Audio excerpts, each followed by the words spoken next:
अस्सलाम वालेकुम everyone, hope so you guys are doing very well. अल्हम्दुलिल्लाह I am good and today we are going जो है वो ऑर्गेनिक सीरीज़ का सेशन 7 है and we will cover chemistry of life, basically the last chapter, like I think second last chapter, chemistry of life.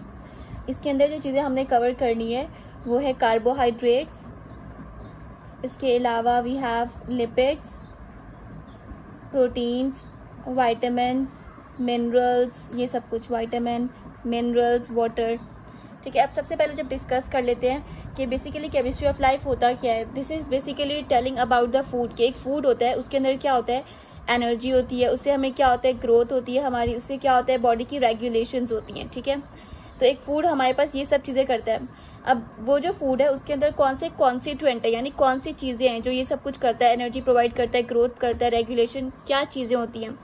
So basically we have carbohydrate in the food, lipid, protein, ये सारे क्या है, food items के अंदर constituent होते हैं। अब आपके पास इसके अंदर सबसे पहले हम पढ़ लेते हैं कि कार्बोहाइड्रेट के बारे में, कि कार्बोहाइड्रेट जो होता है इसकी मैं आपको ग्राम बता देती हूँ कि कितने ग्राम कार्बोहाइड्रेट जो होता है, इसको कहते हैं एफिशिएंट सोर्स ऑफ एनर्जी। ठीक है, एफिशिएंट सोर्स ऑफ एनर्जी इसलिए कहते हैं क्योंकि ये बहुत ज़्यादा हमारी लाइक एक रेगुलर बेस पे जो हमें चीज़ चाहिए होती है वो होती है कार्बोहाइड्रेट। अब एक ये पेपर में आता है, ये याद रखिएगा कि 1 ग्राम ऑफ कार्बोहाइड्रेट कितनी एनर्जी आपको प्रोवाइड करता है, विल गिव यू 4 कैलोरीज। उसके बाद we have 1 gram of protein आपको देता है 4 calories and then we have 1 gram of lipid आपको देता है 9 कैलोरीज। इसका मतलब है कि सबसे ज़्यादा एनर्जी कौन देता है, अगर आप लिपिड लेंगे तो सबसे ज़्यादा एनर्जी आपको लिपिड देगा। लिपिड यानी कोई भी फैट्स वगैरह, कोई भी फैट का इंटेक करेंगे तो आपको वो ज़्यादा एनर्जी देता है एज़ कम्पेयर टू बाकी सब। ठीक है, उसके बाद अगर हम अब सबसे पहले डिस्कस कर लेते हैं अबाउट द कार्बोहाइड्रेट्स, कि बेसिकली कार्बोहाइड्रेट्स क्या होता है, इसकी क्लासिफिकेशन वगैरह क्या होती हैं। कार्बोहाइड्रेट जो होता है उसको कहते हैं पॉलीहाइड्रोक्सी एल्डिहाइड या एल्डिहाइड या पॉलीहाइड्रोक्सी एल्डिहाइड एंड कीटोन। ठीक है, एल्डिहाइड एंड कीटोन, ये क्या करता है हमारे पास कि एल्डिहाइड और कीटोन, यानी एल्डिहाइड और कीटोन दोनों के पास जो ग्रुप होता है वो बेसिकली कहाँ से आता है, कार्बोहाइड्रेट। कार्बोहाइड्रेट के अंदर पॉलीहाइड्रोक्सी एल्डिहाइड और कीटोन दोनों वाला ग्रुप होता है, यानी कौन सा होता है, CHO का ग्रुप होता है। ठीक है, अब इसका एक फॉर्मूला जो है वो भी आपको लिखवा दूंगी। अच्छा, अब हमारे पास कार्बोहाइड्रेट होते हैं 2 तरह के, एक होता है रिड्यूसिंग कार्बोहाइड्रेट, एक होता है नॉन रिड्यूसिंग कार्बोहाइड्रेट। ठीक है, तो रिड्यूसिंग कार्बोहाइड्रेट क्या होते हैं, वो कार्बोहाइड्रेट जिनके फंक्शनल ग्रुप्स जो होते हैं फ्री होते हैं। ठीक है, they have the free functional group.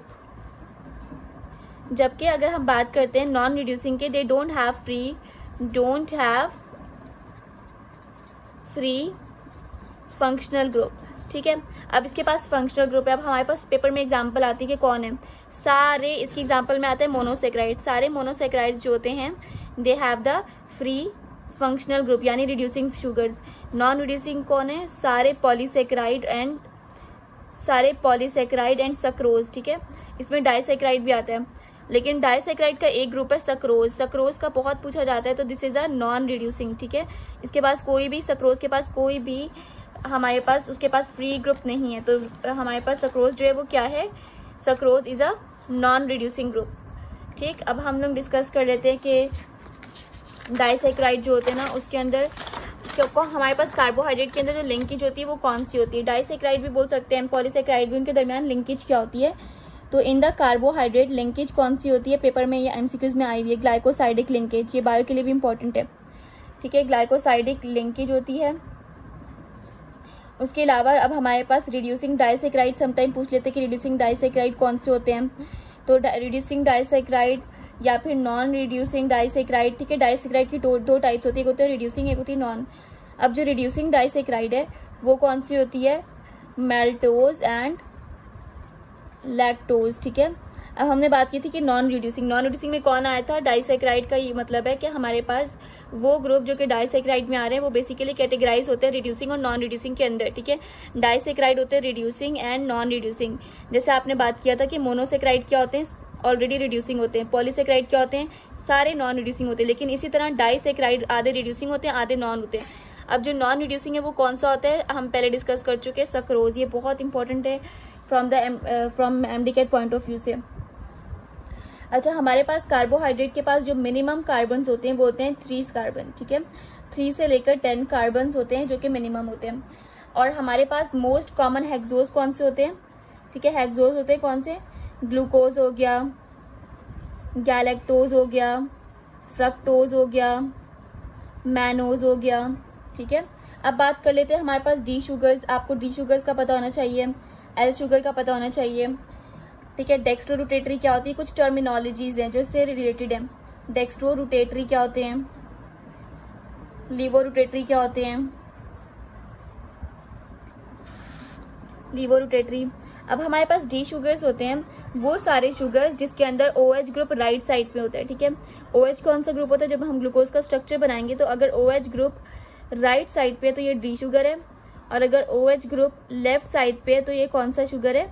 L sugar है। ठीक है, ये इस तरह इसको याद रखते हैं, एल शुगर। अब डेक्स्ट्रो रोटेटरी क्या होते हैं? Which turns the light to the right side. ठीक है, जो लाइट को जो टर्न करते हैं लाइट को ऑन राइट साइड, जो राइट साइड पे करते हैं they are the dextro rotatory, और जो लाइट को टर्न करते हैं light turns on left side they are the levo rotatory. Levo का मतलब है left, and they are the levo rotatory मतलब they will turns the light to the left side, so they are the levo rotatory and dextro rotatory हो गया।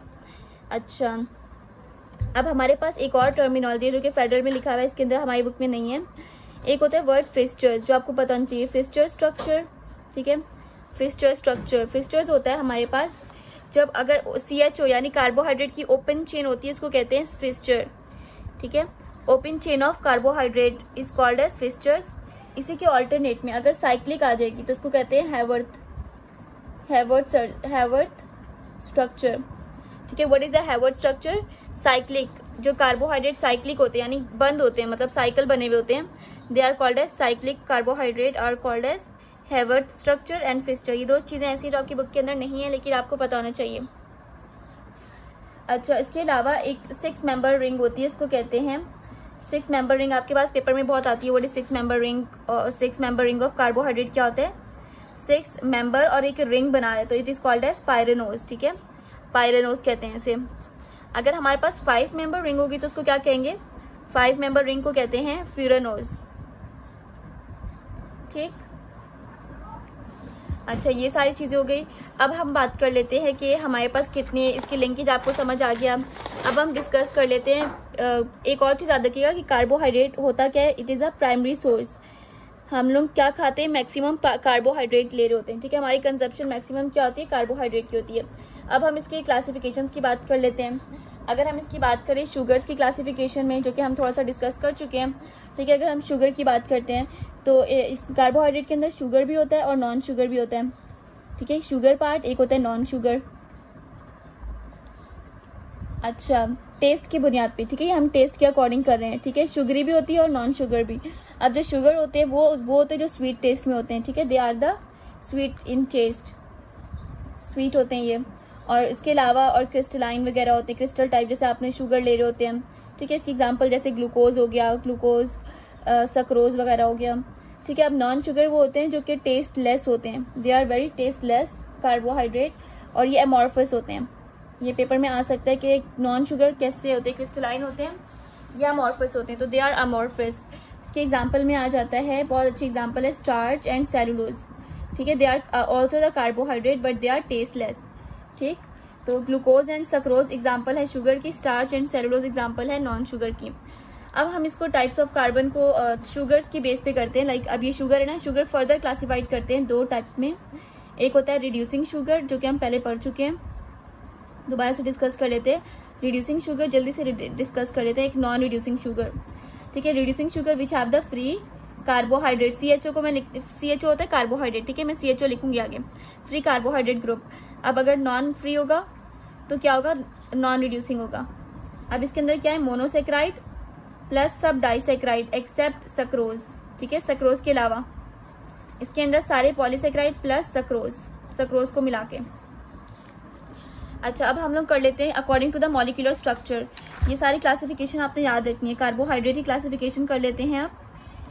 ठीक है, ये हमने टेस्ट के बुनियाद पे की थी। अब हम कर रहे हैं कार्बोहाइड्रेट की according to the molecular structure. ठीक है, मॉलिक्यूलर स्ट्रक्चर यानी स्ट्रक्चर के अकॉर्डिंग हमारे पास होता है मोनोसेक्राइड, फिर होता है डाइसेक्राइड, फिर होता है पॉलीसेक्राइड, ठीक है, 3 होते हैं कार्बोहाइड्रेट, मोनोसेक्राइड, डाइसेक्राइड नहीं, ऑलिगोसेक्राइड ज़्यादा कहते हैं हम लोग, ऑलिगो के अंदर डाई आते हैं, ऑलिगोसेक्राइड एंड डाई। मोनोसेक्राइड होता है जिसके अंदर हमारे पास 3 से 10 कार्बन होते हैं, ठीक है, 3 to 10 कार्बन। मोनोसेक्राइड होते हैं, कार्बन होते हैं जिसमें 2 से 10 मोनोसेक्राइड्स इन्वॉल्व होते हैं। अब पॉलीसेक्राइड होते हैं जिसके अंदर बहुत ज़्यादा लाइक मोर देन 100 मोनोसेक्राइड या फिर ऑलिगोसेक्राइड मिल रहे होते हैं और वो क्या बनाते हैं, पॉलीसेक्राइड, ठीक है, मोर देन 10 मोनोसेक्राइड्स, ठीक है। अगर 2 से 10 होंगे तो दिस इज ऑलिगो, अगर 10 से ज़्यादा होंगे मोनोसेक्राइड तो दिस इज द पॉली। अब इसको फर्दर डिस्कस कर लेते हैं, इसके एग्जांपल्स वगैरह को। तो मोनो के अंदर बहुत सारी आती हैं, जैसे आपके पास हो गया ग्लूकोज हो गया, फ्रक्टोज हो गया, एल्डोट्रायोज हो गया, ठीक है, ये आप लोग लिख लीजिएगा। ऑलिगोसेक्राइड के अंदर जैसे सक्रोज हो गया, ठीक है, जैसे जो 2 से मिलके बने होते हैं, 2 से ज़्यादा से मिलके बने तो सक्रोज हो गया, माल्टोज, लैक्टोज। अगर बात करें पॉलीसेक्राइड की, इसके अंदर बहुत अच्छे एग्जांपल स्टार्च, सेलुलोज, अमाइलोज, आप लोग लिख लें, मैं लिख नहीं रही, amylose, starch, glycogen, amylopectin, amylase, ये सब कुछ किसकी एग्जांपल है, पॉलीसेक्राइड की। अब हम पॉलीसेक्राइड को थोड़ा सा फर्दर डिफ्रेंशिएट करेंगे ताकि हम चीज़ों को समझ सकें, ठीक है। अब हमने यहाँ पे किया था पॉलीसेक्राइड, अब पॉलीसेक्राइड को फर्दर हम डिफ्रेंशिएट करेंगे, ठीक है। उसके टाइप्स, एक होता है एनिमल पॉलीसेक्राइड, एक होता है प्लांट पॉलीसेक्राइड, एक एनिमल और एक प्लांट।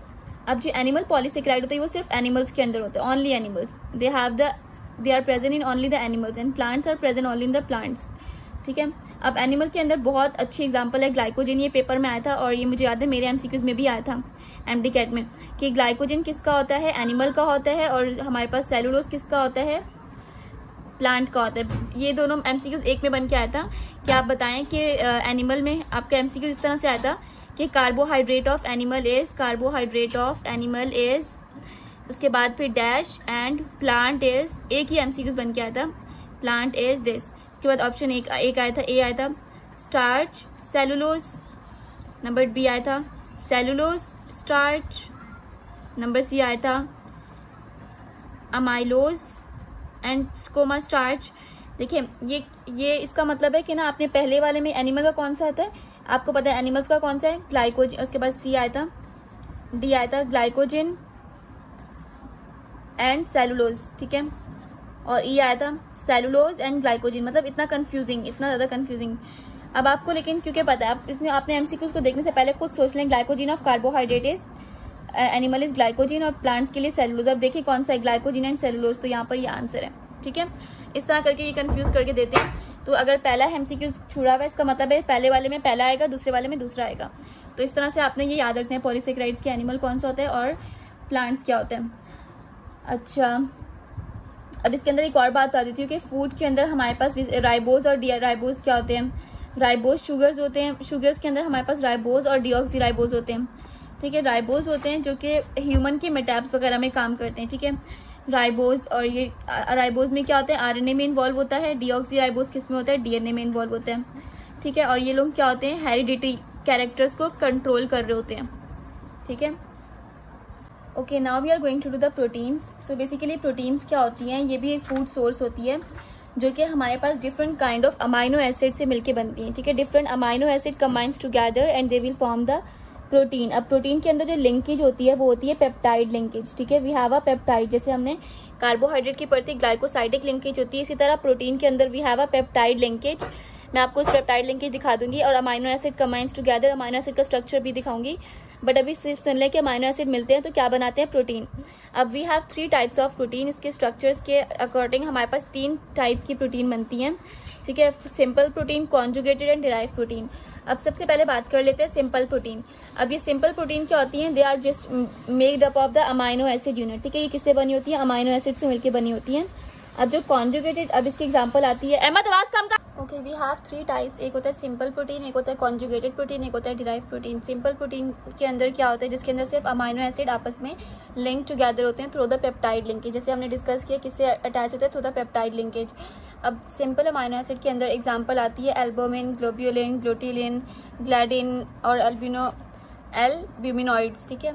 ये सारी एग्जांपल्स है जो कि सिंपल प्रोटीन्स के अंदर आती हैं। अब आपको ये पता चाहिए कि जो एल्बुमिन होती है ये क्या होती है, वाटर सॉल्युबल होती है, ठीक है, यानी पानी के अंदर सॉल्युबल होती है, ये वाटर इनसॉल्युबल होती है।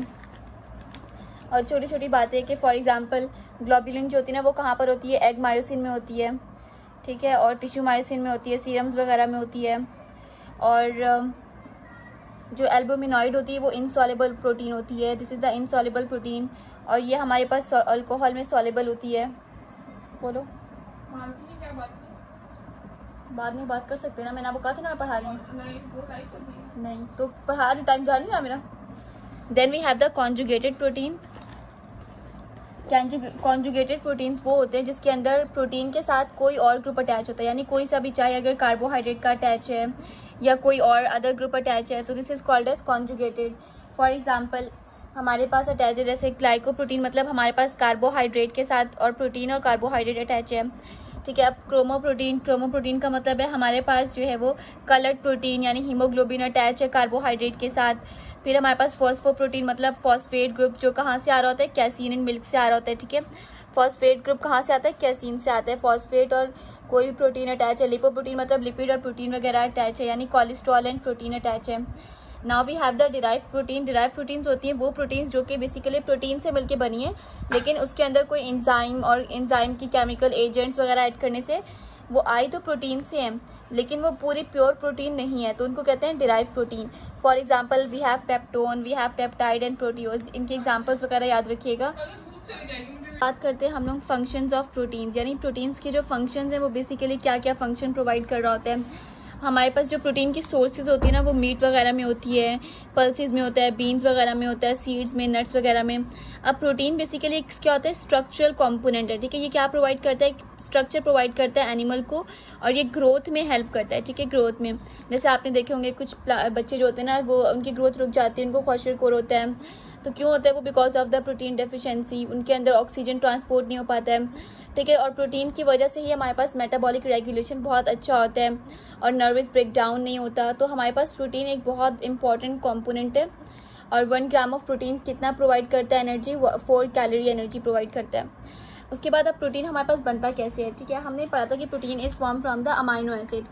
तो अब अमाइनो एसिड के बारे में हम लोग पढ़ लेते हैं कि अमाइनो एसिड बेसिकली क्या होता है। ओके, हमारे पास प्रोटीन्स जो होते हैं ना वो अमाइनो एसिड से मिलके बनते हैं। अब अमाइनो एसिड का स्ट्रक्चर पढ़ लेते हैं, इसकी कॉम्पोजिशन वगैरह। अमाइनो एसिड में कार्बन ग्रुप के साथ कार्बोक्साइल ग्रुप, कार्बोक्साइलिक एसिड होता है, और एक अमाइड ग्रुप होता है, ठीक है, एक अमाइन ग्रुप होता है। अब ये अमाइन ग्रुप और कार्बोक्साइल ग्रुप, अमाइनो ग्रुप इसे कहते हैं और इसको कहते हैं कार्बोक्साइल ग्रुप, ठीक है। कार्बोक्साइलिक एसिड से है तो कार्बोक्साइल, और ये अमाइनो ग्रुप, ठीक है। तो amino acid have carboxyl group and amino group with the 1 alkyl group, ठीक है। एक अल्काइल ग्रुप होता है जो कि अटैच होता है। अब अगर हम डिस्कस कर लेते हैं सबसे पहले कि अमाइनो एसिड, आपको पता है different amino acid link together with the help of peptide linkage they will form protein, right. Now we have 3 types of amino acid. एक होता है न्यूट्रल अमाइनो एसिड, एक बेसिक और एक एसिडिक।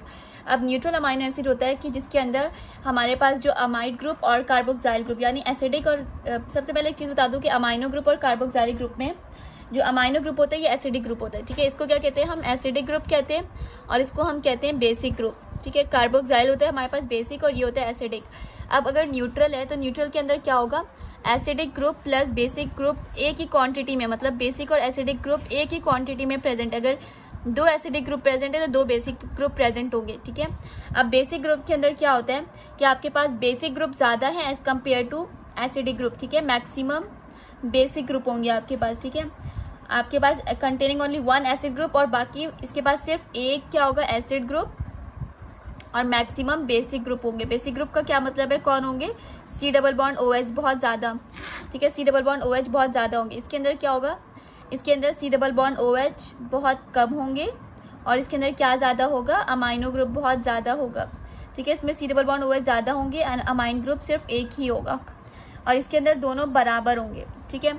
अब एक चीज याद रखिएगा कि न्यूट्रल में क्या होता है, एसिडिक और बेसिक दोनों बराबर हैं। एसिडिक ग्रुप अमाइनो ग्रुप को हम कहते हैं एसिडिक, कार्बोक्साइल को कहते हैं बेसिक ग्रुप, ठीक है। अब बेसिक अमाइनो एसिड है तो इसके अंदर इसका मतलब है बेसिक अमाइनो ग्रुप ज्यादा होंगे, यानी कार्बोक्साइल के ग्रुप ज्यादा होंगे as compare to the amino group. अब एसिडिक के अंदर क्या होगा, अमाइनो ग्रुप ज्यादा है as compare to the carboxyl group. अब इसकी एग्जाम्पल पेपर में आती है। न्यूट्रल की एग्जाम्पल होती है valine, alanine. Basic amino acid की एग्जांपल होती है लाइसिन, एसिडिक की एग्जांपल होती है एस्पार्टिक एसिड वगैरह, ठीक है। These are the examples of amino acid, और आपकी बुक के अंदर भी बहुत सारी लिखी है, उन सबको आपने देखनी है, वो याद करनी है। पेपर में इसकी एग्जांपल आती हैं, ठीक है। आपने इसका पूरा प्रोसेस याद नहीं करना, जैसे आपके पास पूरा फॉर्मूला लिखा हुआ है, you don't need to learn the formulas, वगैरह. You just need to learn कि which is the neutral amino acid, what is the basic amino acid and what is the acidic amino acid. Zwitterion. अब zwitterion क्या होता है हमारे पास, इसका formula general formula होता है कि जैसे अमाइनो एसिड का ये फार्मूला है. अब ज्यूटराइन इज बेसिकली अ चार्ज. ज्यूटराइन होता है एक जो वाटर के अंदर सॉल्युबल होता है, ठीक है. एक इलेक्ट्रिकली हमारे पास जो अमाइनो एसिड होता है ना वो न्यूट्रल होता है. अगर वो न्यूट्रल से किसी और आयनिक बन जाए, ठीक है, यानी पॉजिटिव नेगेटिव चार्ज उसके ऊपर आ जाते हैं, यानी इलेक्ट्रिक चार्ज आ जाते हैं, डाईपोलर चार्ज आ जाते हैं. ज्यूटराइन क्या होता है, which have the dipolar charge, ठीक है, जिसके पास भी डाईपोलर चार्ज आ जाते हैं उसे कहते हैं ज्यूटराइन. अब ये अमाइनो ग्रुप है, NH2 होता है, C डबल बॉन्ड OH. अब इसने अपना हाइड्रोजन इसको दे दिया, ये NH3 बन गया और ये एक नेगेटिव बन गया, यानी इसके पास एफिशिएंसी है कि कोई भी आ सकता है. तो ये क्या है, ज्यूटराइन है, ठीक है. This is a zwitterion. अब इसके बारे में एक चीज़ याद रखिएगा कि जो हमारे पास C डबल बॉन्ड OH होता है, ठीक है, C डबल बॉन्ड OH होता है, ये क्या होता है, एसिडिक ग्रुप होता है, पहले ही हम पढ़ चुके हैं, ठीक है. एसिड का ग्रुप होता है और ये हमेशा प्रोटॉन को डोनेट करता है, ठीक है. इन द ज्यूटराइन ये क्या करता है, प्रोटॉन डोनर है. तो अगर कोई भी चीज़ प्रोटॉन डोनर होता है तो वो क्या होता है, लुईस एसिड होता है, ठीक है, लुईस एसिड होता है. Then we have about NH2 के बारे में बात कर लेते हैं. NH2 इज़ अ बेस, ठीक है, बेस होता है, पहले भी हम डिस्कस कर चुके हैं.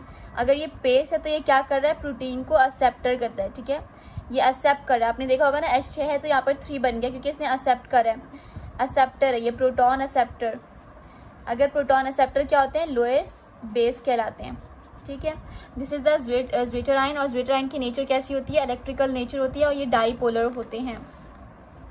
अब हम डिस्कस कर लेते हैं. पेप्टाइड लिंकेज को हम लोग ऐसे लिखते हैं, ठीक है, C डबल बॉन्ड O और NH. This is a peptide linkage. ये पेपर में आती है कि ये क्या होता है, this is called as peptide linkage. इसके थ्रू 2 अमाइनो एसिड अटैच होते हैं.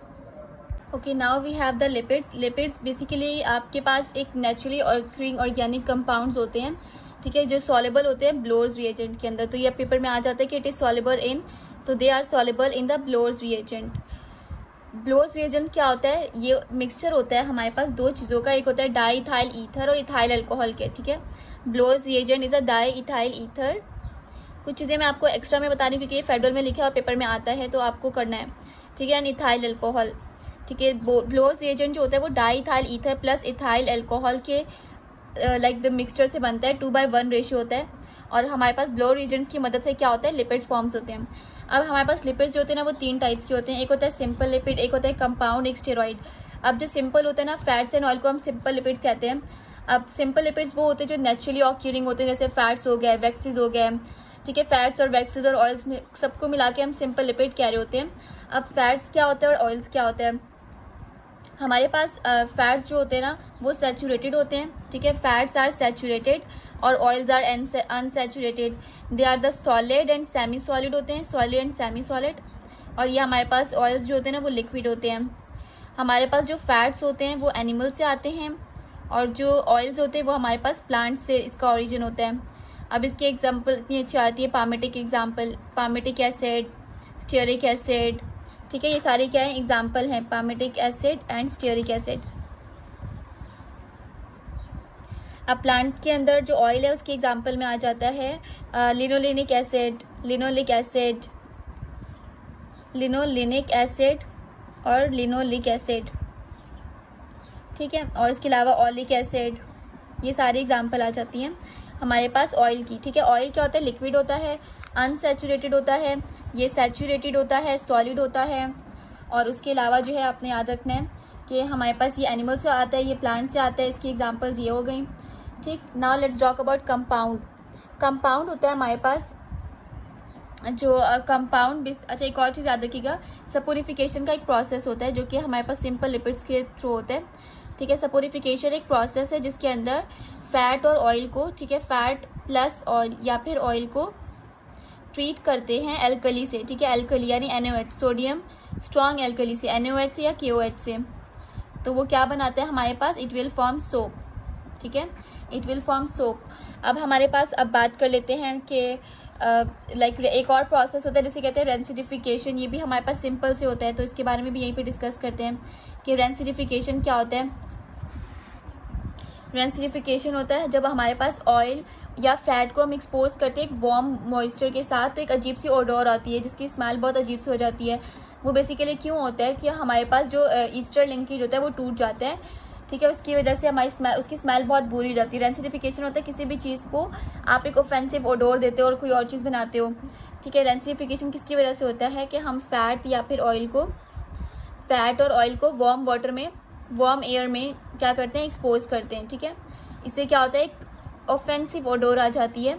इस प्रोसेस को कहते हैं रेंसिडिफिकेशन। रेंसिडिफिकेशन क्या होता है, आप फैट या ऑयल लेते हैं, ठीक है, ऑयल, उसको वार्म एयर के ऊपर एक्सपोज कराते हैं, एक अजीब सी स्मेल आती है, उसको कहते हैं ऑफेंसिव स्मेल। उसके उस प्रोसेस को, इस प्रोसेस को कहते हैं रेंसिडिफिकेशन, जिसके अंदर हमारे पास ऑफेंसिव स्मेल आ रही होती है। ठीक है, now let's talk about the compound lipids. क्या होता है, स्टेरॉइड्स क्या होते हैं। कंपाउंड लिपिड्स वो होते हैं जो ईस्टर, जिसके पास जो है ना सैचुरेटेड और अनसैचुरेटेड दोनों होते हैं और अमाइनो के साथ होते हैं। लाइक कंपाउंड का मतलब है लिपिड प्लस कोई और ग्रुप होता है। ठीक है, कोई डिफरेंट और ग्रुप होगा, जैसे कि हमारे पास अमाइनो एसिड का ग्रुप भी हो सकता है, फॉस्फोरिक एसिड का भी हो सकता है, प्रोटीन का ग्रुप भी हो सकता है, जैसे लेसिथन हो गया, ठीक है, कॉलिक एसिड हो गया, और लेसिथन हो गया, सिफेलिन हो गया और स्फिंगोमाइलिन। ये किसके एग्जांपल में आता है, कंपाउंड। ठीक है, जो क्या होता है, लिपिड के साथ कोई और डिफरेंट ग्रुप मिलकर बनता है, तो it will form the compound. For example lecithin, cephalin and sphingomyelin. Now steroids are non saponifiable lipids. Non saponification यानी नॉन सपोनिफेबल, यानी कि जो सोप की फॉर्मेशन कभी नहीं कर सकते। ठीक है, आपको पता है कि लिपिड जो है ना सोप की फॉर्मेशन करते हैं, लेकिन जो स्टेरॉइड्स होते हैं ना वो सोप कभी नहीं बनाते हैं। ठीक है, they will never form the soap. जिनकी जो स्टेरॉइड्स जो होते हैं ना can not be hydrolysed by the strong base. ठीक है, because soap is form from the hydrolysis of alcoholic NaOH। ठीक है, हमारे पास सपोनिफिकेशन का प्रोसेस तब होता है जब हम NaOH के साथ इसको रिएक्ट कराते हैं। तो स्टेरॉइड नॉन सपोनिफेबल इसलिए होता है क्योंकि ये NaOH से रिएक्ट ही नहीं करता। अब इसके एग्जांपल में cholesterol, colic acid and progesterone एक हार्मोन होता है जो बॉडी में फंक्शन करता है, और जो कॉलिक एसिड होता है ना ये बेसिकली हमारे पास कोलेस्ट्रॉल का डेरिवेटिव होता है। ठीक है, डिराइव हुआ है उससे। और अगर पेपर में आता है what is a common steroid, तो cholesterol is a common steroid. और अगर पेपर में आता है कि कॉलिक एसिड क्या है, तो इट इज द कोलेस्ट्रॉल का डेरिवेटिव। ठीक है, यानी कोलेस्ट्रॉल से डिराइव होकर कॉलिक एसिड बनता है। ठीक है, this is all about the lipids. अब हम बात कर लेते हैं कि फैटी एसिड। अब फैटी एसिड हमारे पास लॉन्ग चेन सैचुरेटेड या अनसैचुरेटेड कार्बोक्सिलिक एसिड को कहते हैं। ठीक है, लॉन्ग चेन सैचुरेट या फिर अनसैचुरेट कार्बोक्सिलिक एसिड को कहते हैं। ठीक है, अब ये हमारे पास फैटी एसिड जो होते हैं ना वो फैट और ऑयल के हाइड्रोलाइसिस से भी ऑब्टेन होते हैं। ठीक है, हाइड्रोलाइसिस यानी उनके अंदर से वाटर का हाइड्रोजन का रिमूव करवा के भी ये हमारे पास ऑब्टेन हो सकते हैं। हमारे पास दो तरह की फैटी एसिड होते हैं, एक होता है एसेंशियल, एक होता है नॉन एसेंशियल। नॉन एसेंशियल वो होता है जो हमारी बॉडी खुद बनाती है, जिसकी हमें ज़रूरत नहीं होती है। एसेंशियल वो होता है जो हमारी बॉडी नहीं बना सकती। Animal body never synthesize this essential fatty acid. ये पेपर में आया हुआ है कि वो कौन से फैटी एसिड होते हैं जो बॉडी हमारी नहीं बनाती है, तो this is the essential fatty acid, जैसे कि linoleic acid, arachidonic acid and linolenic acid. ठीक है, ये सारे क्या है, फैटी एसिड। अच्छा, फैटी एसिड के एग्जांपल में कुछ स्पेशल फैटी एसिड आते हैं जो कि पेपर में पूछे जाते हैं, तो ये आपको आने चाहिए, जैसे कि पामेटिक एसिड हो गया। ठीक है, पामेटिक एसिड, ऑलिक एसिड हो गया, and we have a linolenic acid. ये आपके इसके कार्बन पूछे जाते हैं, इसलिए मैं आपको लिखवा रही हूँ, linoleic acid and then we have a linolenic acid. ठीक है, ये चार हैं जो बहुत ज़्यादा इंपॉर्टेंट है। इनके फॉर्मूलाज मैं आपको लिखवा देती हूँ ताकि आपको पता हो, और एक और स्टीयरिक एसिड भी। ये सारे क्या हैं, basically they are the fatty acid. ठीक है, because they are obtain from the fats and oil की हाइड्रोलाइसिस से। पामेटिक एसिड होता है जो जिसके अंदर पामेटिक एसिड कार्बन 15 होते हैं। ठीक है, C15H31 C++OH का ये फॉर्मूला है। स्टीयरिक का फॉर्मूला इसकी तरह ही है, लेकिन क्या होता है C17H35 C++OH। Okay, then we have the oleic acid. Oleic acid में कार्बन 17 होते हैं और H33 होता है C++OH। And then we have a linoleic acid. लिक में हमारे पास दोनों में 17 होते हैं। ठीक है, इसमें भी 17, इसमें भी, लेकिन डिफरेंस किसका होता है, हाइड्रोजन का। इसमें 31 होते हैं और इसमें 29 होते हैं। ठीक है, बाकी साथ में कौन सा ग्रुप आ जाएगा, C++OH का ग्रुप। तो ये कुछ फार्मूलाज हैं जो पेपर में आते हैं। आपको इतना पता चाहिए, पामेटिक में 15 कार्बन, ऑलिक में 17, इन दोनों में कितने होते हैं, 17। डिफरेंस क्या है, हाइड्रोजन का डिफरेंस है। स्टीयरिक एसिड में कितने होते हैं, 17, डिफरेंस क्या है, हाइड्रोजन का डिफरेंस है। ठीक है, so these are some kind of important fatty acid which are obtained from the hydrolysis of fats and oils. Functions बात कर लेते हैं कि हमारे पास फैटी एसिड के या फिर एसेंशियल फैटी एसिड क्या फंक्शन करते हैं। हमारे पास बेसिकली ये चिल्ड्रन की ब्लड क्लॉटिंग में हेल्प करते हैं, आर्टरीज और वेन की डिपोजिशन में हेल्प कर रहे होते हैं, और इस तरह की क्लॉटिंग वगैरह फंक्शन डेवलपमेंट कर रहे होते हैं, वेट गेन करवा रहे होते हैं। तो ये फैटी एसिड हमारी लाइफ में बहुत ज़्यादा इंपॉर्टेंट हैं।